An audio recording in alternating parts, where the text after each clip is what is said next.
Good morning guys. Ito, nagpiprito na rin ako ng bangus.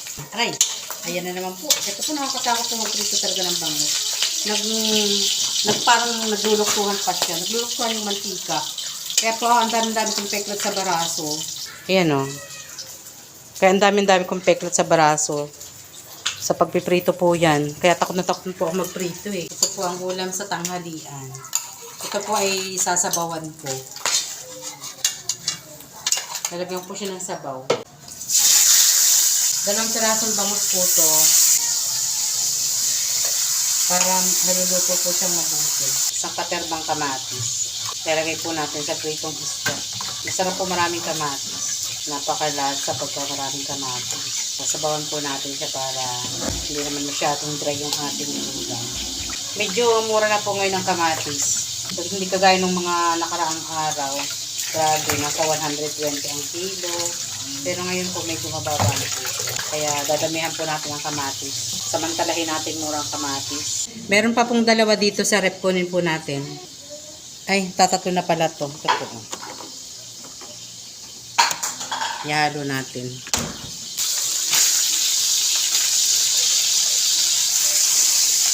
At habang piniprito po ito, magayat po muna tayo ng bawang sibuyas. Takpan muna natin.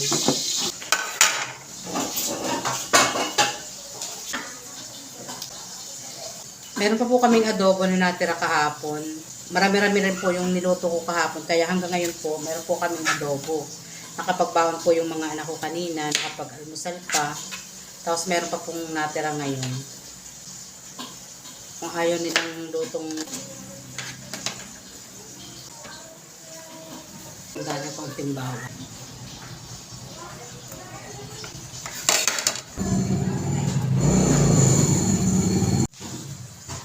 Ito na po siya. Pwede na po itong i-off.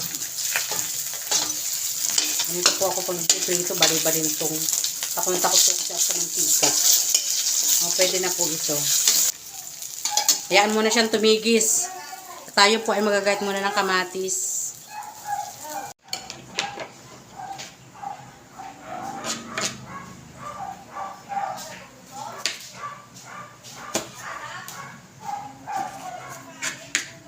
Damihan po natin ang lagay ng kamatis para masarap po ang sabaw.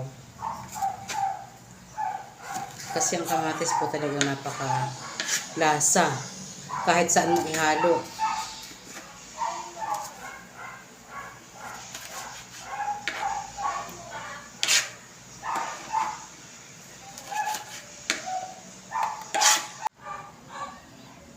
Ayan guys, tapos ko nang hiwain ng bawang at sibuyas.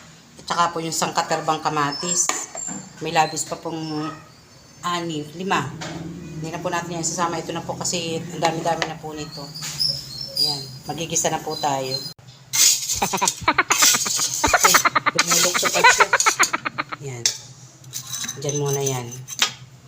At hugasan po natin ang kawali.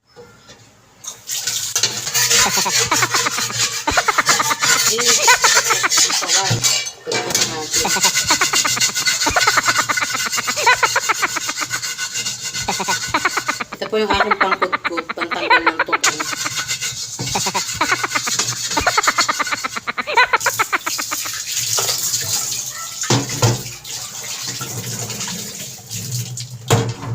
Tapos kuskusin po natin.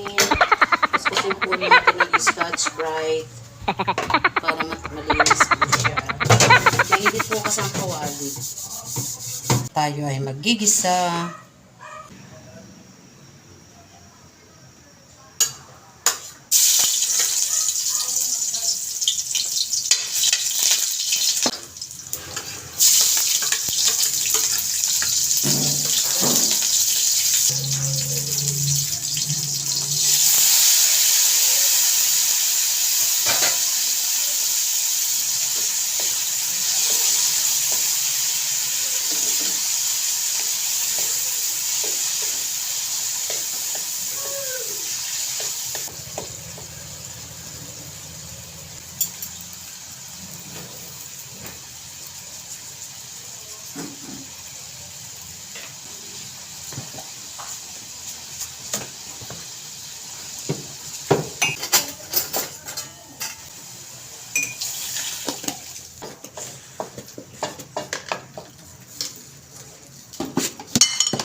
Maya-maya po pwede na itong hango.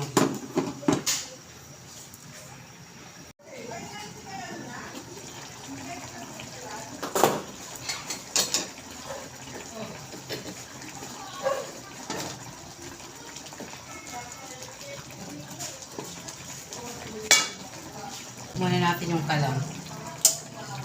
Pwede na pong kumain. Okay na siya. Luto na. Guys, luto na po yung aking nilutong ginisang kamatis sa sa pritong bangus. Kakain na po tayo. Tawagin muna natin si Mr. sa taas. Panik po tayo.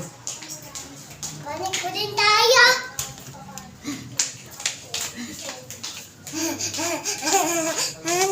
Nakadaster po ako kasi ang init eh. Panik po tayo. Makita nyo aming taas, guys. Ang kalat-kalat. Let's eat. Ayan po. Kalat yung aming kwarto. Let's eat. The table is ready. Table. Mm-hmm. Nakaganto kamay niya. Bakit hindi mo Apat ang daliri ni Lolo. Ano? Apo. Ginisang kamati sa pritong bangus. Delicious. Eh, ba't Hikap ka, humikap ka dali. bakit yun naman nakikilang ka? Yung tubig ang... Baka babayaran niya. Bayad na yun eh. Hindi ko alam. Pero akala ko bayaran. Hello guys. Ay, Nagbablog na po uli ako para po sa sa kinabukasan. ekonomiya ng aking pamilya. Para sa kinabukasan. Para sa kinabukasan. Baka naman guys, suportuhan niyo kami. Yung kinikili. Ayan po ang napakapuging benturero. Halika na. Let's go down. Let's go down.